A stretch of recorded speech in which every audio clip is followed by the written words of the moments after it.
냐면 한반도를 호령하던 호랑이가 있었습니다. 이 호랑이가 바로 박정희 대통령입니다. 여러분들 국계보다 못 살았던 대한민국을 모든 경제발전 계획 다 쏟아놓고 또 이 박정희 대통령님이 건국정전에서 비유가 좋대요. 이승만 건국 대통령님이 깔아놓은 철길 레일에서 박정희 대통령님이 열차로 달렸다. 또는 예전부터 표현이 있는 게 건국 대통령님이 대한민국이라는 자유민주주의 영토를 만들고 거기서 빌딩과 경제개발을 모든 시설을 세운 분이 박정희 대통령입니다. 맞지 않습니까? 그런 박정희 대통령님이 돌아가시고 은둔의 시간을 지나서 보수정당이라는 곳에서 위기가 일어났습니다. 기억나십니까? 위기가 일어나니까 박근혜 대통령님을 불렀어요. 그래서 국회의원이 됐고 그리고 또 위기가 오니까 당대표를 해달라고 해서 랜드슬라이드 싹쓸이 80 몇 프로인가요? 역사상 일어날 일이 없는 아니다 그건 대선 때다. 대선 후보 때다. 그죠?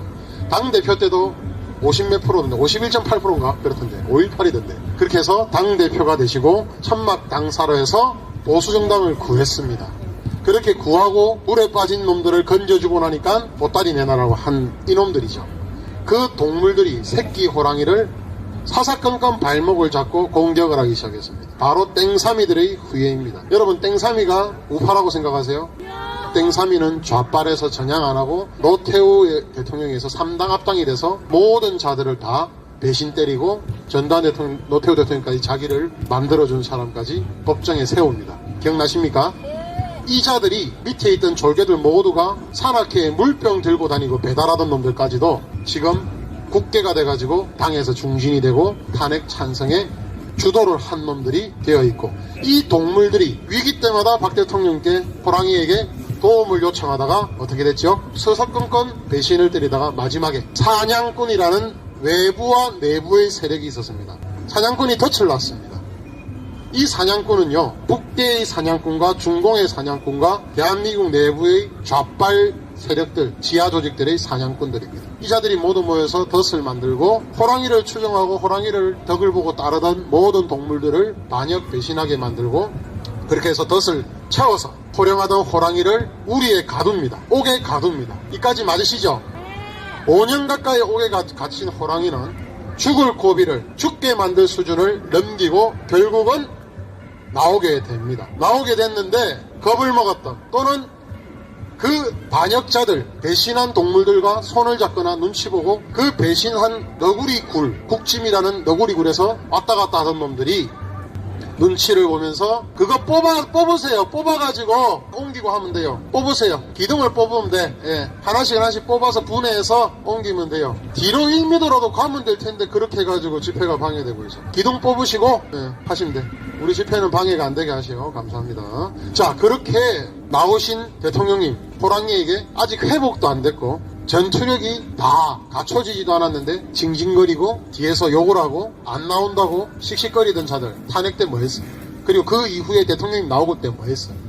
아무것도 안 했잖아. 아니면 대신 변절했잖아. 그렇게 해서 대통령님이 회복이 다 된 어느 날 그리고 지금 사냥개들이 대권을 잡고 비상대책위원장으로 당권을 잡고 있지만 그 사냥개들 또한 호랑이가 다시 회복되고 나오기를 두려워하고 있지요. 왜? 나와서 세력이 되고 전국 각지에서 힘있고 용기있고 소신있는 젊은 애국 세력들과 청년정치 세력들이 뭉치기 시작하는 순간 어떻게 됩니까? 박 대통령님이라는 호랑이 혼자도 감당하기 어려운데 전국 각지에서 젊은 영웅호걸들이 나와서 뭉친다. 변절되지 않고 소신있고 애국심이 투철한 그런 맹수들이 함께 모이는 순간 포열을 하는 순간 대한민국은 어떻게 된다? 이 자들 다 뒤집어진다. 한순간입니다. 그 다음에 설명을 하나 또 드릴게요. 여러분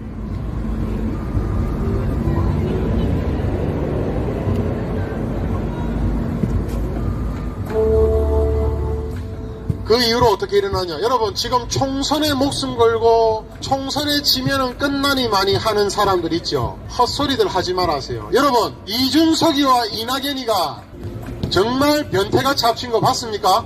이낙연이와 이준석이가 합쳤어. 그게 뭐예요? 좌우가 똑같다. 좌우의 같은 놈들이 한쪽은 좌파인 척 흉내냈고 한쪽은 뭐다? 보수인 척 흉내를 냈을 뿐이다. 결국 지금요 탄핵 정변 이후로 좌우는 모두 좌편향된 국회들 뿐입니다. 위장우파들 뿐이에요. 이준석이 같은 놈들이 당대표를 하고 국회를 하던 놈들이 지금 어떻게 하고 있다? 이낙연이라는 좌빨 민주당의 대표까지 하고 문재인 정권에서 총리까지 한 그런 자와 손을 잡고 뭐라고 있다? 합당을 했다. 그걸로 여러분들은 이번 총선 말 다인 거예요. 여러분, 총선의 300석이요. 누가 되든 간에 상관없습니다. 왠지 아세요? 이제는 좌우가 없어. 좌우의 경계가 없어졌어요. 그걸 기억하셔야 돼요. 그리고 제가 3년 전부터 예언한 거 기억나십니까? 민주당 기호 1번, 좌빨정당 기호 3번, 국진 기호 2번, 또 잔당들 기호 4번, 1, 2, 3, 4번이 나올 거라고. 정확하게 되고 있죠. 분당, 이재명이야 이낙연이가 분당 대표라고 2년 전에 말한 거 기억나시죠? 그대로 되고 있습니다. 또 국지만에서도 이준석이 같은 놈, 이런 반역자나 탄핵 정변했던 놈들하고 갈라질 거라고. 갈라지고 있지 않습니까? 맞죠?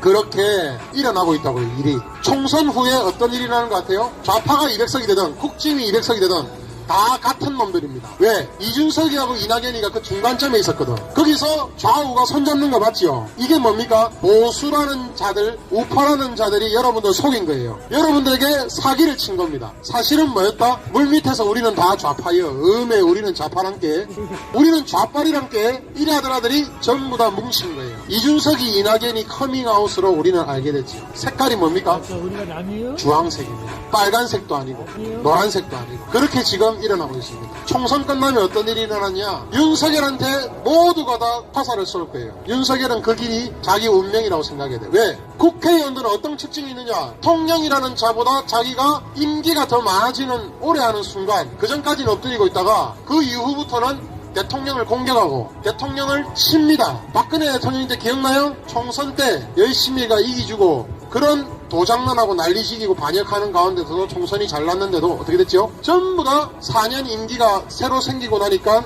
어떻게 했죠? 현직 대통령을 치기 시작하는 거예요. 지금 벼르고 있던 국짐의 이준석이 같은 무리들, 윤빨충이로 윤이 권력이 있다고 지금 줄 서 있는 놈들이 어떻게 한다? 상당수가 돌아서서 탄핵을 하겠다고 겁을 준다. 그리고 좌파들하고 손을 잡아서 거의 200석이 왔다 갔다 한다. 그러면서 김건희 특검을 통과시키려고 하면서 대통령을 무릎 꿇히고 굴복을 시킨다. 그럼 어떤 일이 생긴다? 좌파들이나 우파들이나 차이가 없어진다. 연립 정권을 하자고 할 것이다. 내각제 개헌을 하자고 할 것이다. 이게 뭡니까? 총선에 누가 어떤 의석을 가져도 일어나는 결과다. 아시겠습니까? 지금 140석, 20석 이야기를 하고 있는데 거기서 160석, 140석이 되든 이쪽에서 160석, 140석이 되든 40석 정도는 이준석이와 이낙연이 같은 생각을 갖고 있다 없다? 갖고 있다. 언제든지 대한민국 국정을 마비시키고 한 번 탄핵시켰던 일을 똑같이 할 수도 있다. 그게 누구다? 믿었던 국짐의 국회들이 당선이 되자마자 한다. 민주당도 분열되고 있죠. 민주당에서 그만두고 나온 것들 누구랑 손잡고 있죠? 이준석이 같은 놈을 손잡고 있어. 말도 아닌 거예요, 여러분. 지금요 스펙트럼이 좌쪽으로 다 간 상태에서 꽉 차 있어. 정통 우파가 없어요. 정통 보수가 없어요. 그러면 어떻게 된다? 항상 자연의 섭리, 정치의 원리가 뭐냐? 여기가 비면요, 여기가 차기 시작해요. 뭐가 차기 시작한다? 정통 보수, 정통 우파가 생기기 시작하고 꼭꼭 눌러놓고 끝까지 국회로 원내 진입을 못 시키려고 막았던 그런 정통 보수 세력들이, 하나님을 경외하고 엎드려 기도하는 세력들이 어떻게 된다? 하나 둘씩 우죽순같이 일어난다. 그런데 그 자들이 일어나는 순간 호랑이는 지금 제 생각에는 총선 때까지 한 80-90% 모든 거 회복이 되실 것 같아요. 근데 총선이 끝나면 모든 좌우에 혼란이 일어날 겁니다. 비상대책위원회가 또 일어나고요. 전당대회가 일어난 데서 하면서 서로 분란이 생기고 난리 날 겁니다. 그때 똑같은 역사의 반복이 있어요. 누구를 찾느냐? 호랑이를 다시 찾습니다. 언제? 차떼기 정당 때 호랑이를 다시 찾아서 살아났죠. 그리고 MB가 출항해가 중리산에 할 때 대선 후보인데 비대위원장을 안 맡으라고 주변에서 다 말했을 때 호랑이에게 비대위원장을 또 부탁해가 당을 살렸지요. 기억나십니까? 그게 역사의 반복이에요. 그래서 이번 총선이 끝나서 국짐이 폭망하든 국짐이 압승을 하든 반역자 배신자들은 생깁니다. 그리고 장난치고 경석일이 포함해서 정부를 들었다 놨다 하는 탄핵의 추억이 있는 탄핵의 맛을 본 놈들이 똑같이 숙이고 있다가 벌떡 일어나서 멱살을 잡고 경석일이를 흔들어대고 한비대를 뚝 갚을 거예요. 가발이 날아갈지도 모르지. 그런 일들이 일어나게 될 것입니다. 제 말이 맞나 안 맞나 보세요. 의석의 의미가 없어. 이번에는요 민주당이 160이 되든 그 좌파들이 우파들이 160이 되든 의미가 없어요. 왜? 결국 이놈들이 섞일 겁니다. 이놈들이 화학적으로 융합할 거예요. 변태들 같이. 그래서 대가리는 우파인 척하고 몸통과 꼬리는 좌파인, 이런 놈들이 바글바글하게 일어날 겁니다. 그때 때려잡자 변태들, 일어나게 됩니다. 누가? 우리가. 누가? 애국주의 운동을 하는 정통우파가. 누가? 애국주의자들이. 누가? 여러분 같은 애국자들이. 제발 만나보시라니까요. 그때 나라가 부르고 국민이 부르면 정말 위기가 빠지고 어려운 상황이 되면 총선 이후입니다. 어떤 일이 생기냐? 박근혜 대통령님이 또 비대위원장을 맡아달라고 짓자른 당이 생길 거예요. 그러면 그 당을 접수하든지 새로운 세력이 나타나든지 하겠죠. 그리고 박근혜 대통령님은 직접 비대위원장을 안 맡으시고 대통령 하셨으니까 새로운 인물을 비대위원장을 세울 수도 있고 새로운 인물과 비대위원들을 싹쓸이 넣어가지고 당에 있는 놈들을 다 숙청할 수 있겠죠. 그런 일들이 일어날 수 있고, 두 번째, 새로운 세력들이 일어나서 지지율 20, 30%, 30, 40%를 바꾸는, 그 당시 또 그때쯤 되면 진실이 전부 다 더 밝혀져서 국민들이 하나 둘씩 알기 시작하게 되면 국민들이 어떻게 된다? 이 좌우놈들 모두 탄핵정변, 국정농단, 사법농단, 기업농단 저지르는 놈들을 다 싫어하고 처벌하라고 일어나는 벌떼 같은 여론이 생기면 어떻게 된다? 이것들 끝나는 거예요. 그리고 막 도망댕기고 혼비백산 하겠지. 그리고 보궐선거가 일어날 때마다 무슨 일이 생긴다? 정통우파 세력들이 쪽쪽 당선이 된다. 그리고 정통우파 세력으로 항복하고 투항하고 옛날 친박이었다가 남은 잔당들 중에 국회들 된 사람들 있죠. 투항하고 사과하고 반성하고 한다면서 일부는 넘어온다.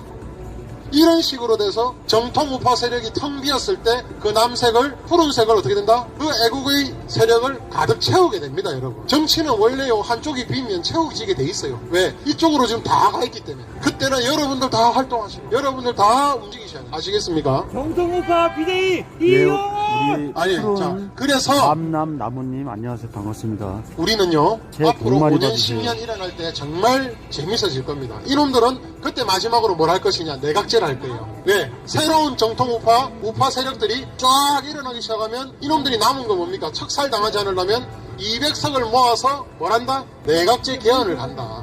거기서 또 피 터지는 싸움이 한번 날 겁니다. 그래서 거기서 갈라지는 이야기를 또 예측드릴게요. 내각제가 된다, 내각제가 안 된다. 내각제가 되어도요, 2, 30석을 가지고 3, 40석을 가진 박근혜 대통령님과 뒤에서 봐주시고 계시는 박근혜 대통령의 정통우파 세력이 캐스팅 보트가 된다. 무슨 말씀인지 아시겠어요? 이 가짜 좌파와 가짜 우파 사이에서 법안을 통과시키려면 박근혜 대통령님이 뒤에서 지휘하고 계시는 이 정통우파 세력을 손을 못 잡으면 통과가 안 된다. 이런 일이 생기면 내각제에서 총리나 수상이나 대통령이나 지도부가 누가 된다? 이 정통우파 소수정당을 가진 캐스팅 보트가 대통령이 되고 또는 수상이 되고 또는 총리가 될 수 있다. 맞습니까? 아닙니까? 내각제도 돼도 내각제가 되어도 하나님은 그 방식을 주실 겁니다. 두 번째, 내각제를 맡고 나면 이것들은 하나 둘씩 이제 역사의 재판에 올라가고 깜빵에 가고 국민들이 여론에 따라서 특검 수사도 하고 난리가 날 겁니다. 그리고 그때 어떻게 된다? 김정은이가 붕괴된다. 단천명단 다 나오지요. 그러면 20, 30%밖에 없었던 이 정통우파 세력이 7, 80%를 다 장악하게 됩니다. 여러분 기분 정말 좋지 않겠습니까? 그때는요 탄핵정변에 반대일이 일어나요. 좌파들 다 빨갱이도 숙청하는 작업들이 다 일어납니다. 뭐 찝으면 다 감옥에 가요. 국민이 분노해서. 왜? 김정은이가 무너지고 나서 5년 10년 안에 김정은이 100% 무너지거든요. 이 김정은이가 무너지고 내각제가 안 되는 경우에는 그거 다 기억해 놓으세요. 기록해두세요. 저는 자신있게 이 두 가지 중에 하나가 된다고 말씀드립니다. 박근혜 대통령님이 그 당시에 호랑이로 뒤에 계시는 거예요. 직접 정치라는 말은 직접 다시 대통령이 한 번 더 된다 이것까지 아니라는 거예요. 그래도 국민이 8, 90% 해라면 하시겠지. 안 그래요? 그래서 국회가 무너지고 나면 전부 반간첩특위 아니 간첩특위 이런 게 생길 거예요. 그래가지고 엄청난 일들이 생기고 우파에서 여러분들이 믿었던 기도 안 찼던 놈이 간첩이라고 밝혀질 겁니다. 그런 놈들 수용소 가둔다고 수용소를 2만 명, 3만 명 되는 수용소를 초등학교 폐교를 증설해서 만들 수도 있습니다. 아닐 것 같지요? 됩니다. 그렇게. 왜? 3년 전부터 제가 크게 말한 것들은 흐름대로 가고 있거든요. 변수 자잘한 거는 변할 수 있어요. 하지만 이런 일이 일어나게 될 겁니다. 확신을 가지시고 또 믿음을 가지시고 여러분 소신 변절하지 마세요. 결국 저희 같은 사람들 또 다 넘어오고요. 다 또 박 대통령님 하면서 멀리서 막 1만 명, 2만 명 일하고 있어요. 그래 됩니다. 왜? 윤석열의 운명은 조직과 세력이 박근혜 대통령만큼 없어요. 인지도도 없어요. 왜? 문재인이 개로 중앙지검장을 만들고 문재인이 개로 검찰총장이 되고 문재인을 물고는 짜고 치는 대련일지도 모르지. 문재인을 물고는 저쪽에서 데리고 와서 뻐꾸기 동지에서 대권을 잡았어요. 하지만 문재인을 구속시키지 못했고 이재명을 구속시키지 못했고 우파나 중도에서는 실망을 하고 김건희에 대해서나 주변 측근에 대해서나 한동훈에 대해서 실망을 하기 시작하고 저끼리 치고받고 하면서 어떻게 된다? 레임덕이 온다. 언제? 총선이 끝나자마자. 왜? 국회의원들은 윤석열이를 지금 벼르고 있어요. 속으로는. 내 공천만 돼가 내가 국회의원 당선돼가 니보다 수명이 길어지는 순간 니는 죽었다. 이걸 지금 갖고 있는 마음을 가지고 있는데 윤석열이 살 수 있는 방법은 뭔지 아세요? 지금 현역 국회의원 100% 다 갈아야 돼. 그것 말고는 방법이 없어요. 내가 윤석열이 싫어하지만 윤석열이가 그나마 살 방법은 그밖에 없고, 윤석열이가 그나마 잔머리가 있는 게 뭐냐면 박근혜 대통령한테 계속 찾아가고 엎드려가지고 지금 잘 보이고 있죠. 내 죽이지는 말아주세요라는 메시지입니다. 무슨 말인지 아시겠어요? 한동훈이는 만나러 갔는데 만났다 못 만났다? 왜 못 만났을까? 박근혜 대통령이 현직 대통령이기 때문에 윤석열이 예우를 해준 겁니다. 그러니까 아직 용서는 아닌 것 같아요. 왜? 한동훈이를 안 만나주는 거 보고는 아직 힘을 키우시고 회복을 하시고 호랑이가 포효를 하기 전까지 가만히 계시는 거예요. 정말 가만히 계시는 거예요. 유영아가 되고 안 되고는 상관없어요. 가만히 계시는 거예요. 왜? 지금까지 박 대통령님은 혼자 혼자 고독한 대호를 하리마오로 합니까? 그렇게 지내오셨다니까. 처음에 보궐선거로 국회의원 되실 때 혼자 뛰었잖아요. 기억 안 나십니까? 두 번째, 천막 당사 때 세력 없었어요. 혼자 뛰었어요. 비대위원 때 혼자 뛰었어요. 대통령 선거 때 오히려 측근들이 까자먹었지, 표를. 박 대통령이 혼자 뛰가지고 도토리 행님은 1만 명 2만 명 운집했던 거 아닙니까? 그때 박 대통령이 위해 대선운동하신 분들 기억나실 거 아니에요. 그렇기 때문에 누가 되고 안 되고 상관없어요. 이분은 호랑이, 대호는요, 나머지 검찰 윤석열이나 다 사냥개예요. 대호는 박근혜 대통령입니다. 아버지의 피를 물려받은 대호는 박근혜 대통령이라고. 지금 상처 회복이 다 되고 세력이 새가 되고 흐름이 왔다 싶으면 어느 순간에 어둠 속에서 파란 불빛이 나와가지고 응 하고는 다 싹쓸이 됩니다. 한번 보시라고. 우리는요, 변함없는 정통 애국 세력이 돼야지 우리 박근혜 대통령과 함께 할 수 있다니까요. 오락가라 하지마. 변절하고 배신하고 콩고물 똥고물 주스로 댕기지 마요. 쇠밥그릇 스스로 쇠고랑 차고 와 내가 노예니 좋니 그러지 마세요. 그러면 우리가 비웃고 비판하는 종북, 신중, 신북, 매국노랑 다를 게 없고 개딸들과 다를 게 없습니다. 맞죠? 뇌를 가지고 판단을 하고 소신 있게 가자고요.